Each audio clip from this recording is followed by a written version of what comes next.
नमस्कार। आपका बात पच्चीसी में स्वागत है। और बात पच्चीसी में आज हम एक महत्वपूर्ण घटना की बात कर लेते हैं कि कतर में जो 8 भारत की नौसेना के अधिकारियों को जेल में बंद कर रखा था, मृत्यु दंड तक दे दिया गया था, उन्हें अब जो है वो रिहा कर दिया गया है। उनमें से 8 में से 7 जो नौसैनिक हैं, जो नौसेना के अफसर हैं, वो वापस भारत पहुंच चुके हैं।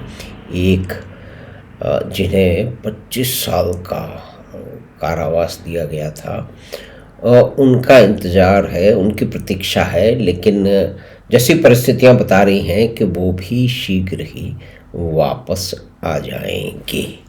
तो ये जो एक समस्या है, जिसके बारे में एक बहुत ही पॉजिटिव, एक सकारात्मक जो परिवर्तन है, उस परिवर्तन पे हमारे देश के रूडाली जो समूह है, जिसके जो मुख्य पुरोहित, उसके जो मुख्य कथावाचक हैं श्रीमान रवीश कुमार और उनके साथी, वो सब मौन हैं।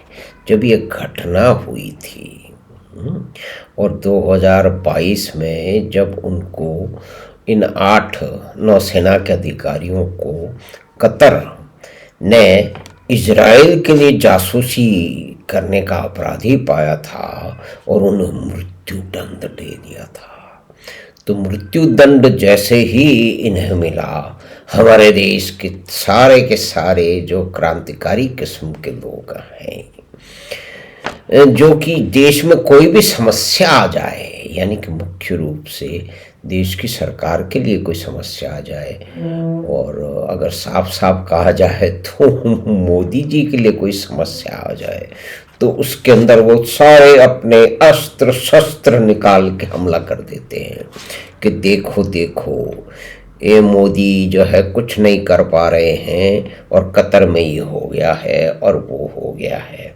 और फिर वो कतर की कहानी भी सुनाते हैं कि कतर ने तो ये कर दिया है। एक जो है नेपाल के नागरिक को उन्होंने सूचना दी वहाँ के सरकार को, और जब तक वो रिएक्ट कर पाते उससे पहले ही उसकी जो है वो उसको सज़ा दे दी गई, उसको मृत्यु दंड दिया गया था। तो ऐसे देश के साथ में जो है ना, हमारे देश जो है ना वो उसको टैकल नहीं कर पा रहे हैं, इनकी समझ नहीं है। इस प्रकार से जो 8 लोग जो जेल में, कतर की जेल में बंदी हैं और उन्हें मृत्यु दंड का अपराध उन पे लगाया जा रहा है, तो इसके मुख्य जो है वो अपराधी हैं वो भारत की सरकार है। और कुल मिला के भारत की सरकार के हिसाब से प्रधानमंत्री मोदी हैं। लेकिन अभी 12 फरवरी को 2024 को क्या हुआ है?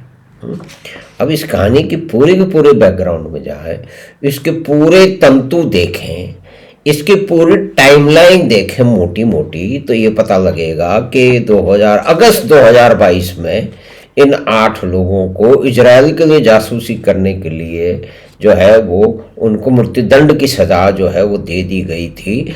और जो फैक्ट्स ऑफ द चार्जेज हैं वो अनडिस्क्लोज्ड हैं।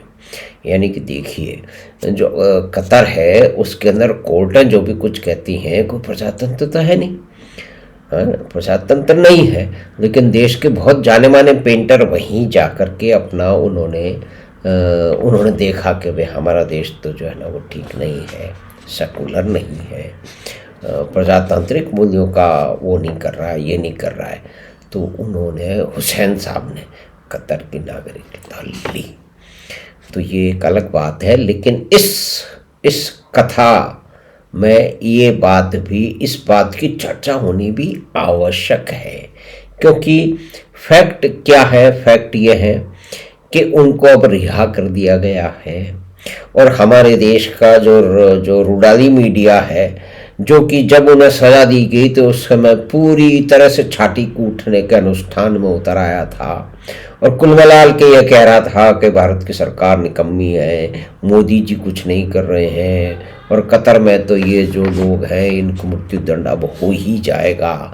और इस प्रकार से जो है वो मोदी कुछ नहीं कर पा रहे। कुल मिलाकर उनका धंधा ऐसा ही था। लेकिन अब 12 फरवरी 2024 को तो उनको छोड़ दिया गया है। 7 लोग जो है उसमें से देश पहुंच चुके हैं। उन्होंने देश के प्रधानमंत्री को, देश की सरकार को, मुख्य रूप से प्रधानमंत्री और विदेश मंत्री की बड़ी भूरी भूरी प्रशंसा की है कि उन्हीं के प्रयासों से, और ये भी बात सही है कि कतर की जो गैस है उसका सबसे बड़ा जो है खरीदार है भारत है, और भारत ने जो अपनी इकोनॉमिक मसल है उसका इस्तेमाल कभी पहले तो किया नहीं, लेकिन इन दिनों हो रहा है। और बहुत सारे लोग हैं जो कि सरकार के से खुश नहीं हैं, उनको पुराने किस्म की सरकारें पसंद है। ठीक है, उनका अपना निर्णय है, उनकी अपनी प्रतिबद्धता है, उनकी अपनी प्रगतिशीलता है। यहाँ पे प्रगतिशीलता का बड़ा मुख्य जो अंश है, जो कलर है, वो इसमें दिखाई देता है कि सारे के सारे प्रगतिशील लोग जब इन 8 नौसेना के अधिकारियों को कतर ने मृत्युदंड दे दिया तो किस तरह से सड़कों पे और छतों पे चढ़ करके छाती कूट रहे थे। जब आज वो भारत पहुंच गए हैं, 7 पहुंच गए हैं, उनका मृत्युदंड समाप्त हो गया है, तो बिल्कुल मौन है। यानी कि उनका पूरी तरह से एक तरह का एजेंडा है।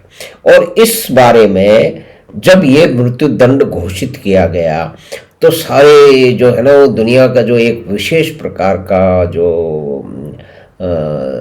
समाचार समूह है, जो कि टेलीविज़न है, जहाँ पे बड़े बड़े ज्ञानी, महाज्ञानी वामपंथी लोग बैठे हुए हैं, और उनके वामपंथी, देखिए वामपंथियों से अधिक ज्ञानी इस दुनिया में कोई नहीं है। भाई नए मानव का निर्माण जो है वो वामपंथियों के लेनिन और मार्क्स के हिसाब से तो किया गया था ना। लेनिन की जो उनका शव था उनको स्थापित करके रखा गया कि कल को जब वामपंथी साइंस एंड टेक्नोलॉजी जो प्रगति कर लेगी तो लेनिन को दोबारा से उनको जीवित कर लिया जाएगा, उनमें प्राण शक्ति फूंक दी जाएगी। लेकिन ऐसा तो कुछ हुआ नहीं। लेकिन पता नहीं कितने दर्जनों जो साइंटिस्ट थे जो कि उनके शव की रक्षा करते थे, उनको मृत्युदंड दे दिया गया। तो ये तो एक बैकड्रॉप है, लेकिन ये फैक्ट है, एक नैरेटिव गैंग है, एक पूरा कथावाचकों का एक समूह है जो कि भारत में भी है।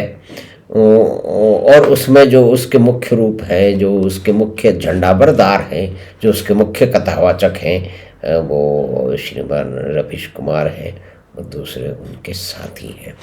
और लेकिन ये जो पूरा का पूरा हुआ कि भारत के सैनिक जो कि एक ट्रेनिंग के प्रोग्राम के लिए वहाँ पे गए हुए थे, दोहा की किसी कंपनी में काम करते थे, वहाँ नौसैनिकों को ट्रेनिंग दे रहे थे, उनको इजराइल का जासूस बता दिया गया। इससे पाकिस्तान के जो विद्वान लोग हैं बड़े खुश हुए। और पाकिस्तान तो एक बड़ा वाहिद मुल्क है ना, बहुत सारे लोगों के लिए। उन्होंने वो जो है वो कश्मीर में पंगा किया, पार्लियामेंट पर हमला किया, बम्बई पे हमला किया। वो कोई ज़्यादा बात, मुख्य बात नहीं है। हमारे देश के जो भी जितने भी सेकुलरान हैं, जितने के प्रगतिशील हैं, तो कुल मिला के यहाँ पे ये बात वही है कि पूरे प्रगतिशील समाज में सन्नाटा है, मौन है। वो ये समझ नहीं पा रहे हैं कि अगर हम इन नाविकों की देश में भली भांति पहुँचने पे अगर हम कोई बात करेंगे तो हमारा पूरा एजेंडा डिफीट हो जाएगा। क्योंकि हमें तो ये सिद्ध करना है कि नरेंद्र मोदी बिल्कुल कुछ कर नहीं रहे हैं, सरकार निकम्मी है। तो हमने बातचीत की, जो देश के नौसैनिक है उनको कतर ने अब उनको रिहा कर दिया है। 8 में से 7 आ चुके हैं। एक तिवारी साहब है जिनके ऊपर 25 साल का जो है ना वो उन पर कारावास था, तो उसकी भी प्रक्रिया चल रही है। और इसको जानने वाले लोग, इसको समझने वाले लोग मानते हैं कि अब वो भी शीघ्र अपने परिवार को जो है ना उससे मिल पाएंगे, भारत में आ पाएंगे। तो एक महत्वपूर्ण परिवर्तन है, वो एक नई बात है। हमारे देश के जो संग्राम हैं, जो प्रगतिशील हैं, उनके ये कोई मायने नहीं रखती। जब उनको मृत्यु दंड दिया गया भारत के नौसैनिकों को, वो महत्वपूर्ण था, क्योंकि उसके बल पे वो बहुत सारी अपनी जो है ना वो कथा कह सकते थे। अब तो कुछ कथा कहने को रही नहीं है, इसीलिए सब मौन है। तो हमें आशा है कि ये बातचीत आपको पसंद आई होगी। तो आप चैनल बात 25 को सब्सक्राइब करें, लिंक अपने मित्रों और परिवार के साथ साझा करें। हम आपसे फिर मिलेंगे बात 25 की अगली बात में। धन्यवाद, नमस्कार।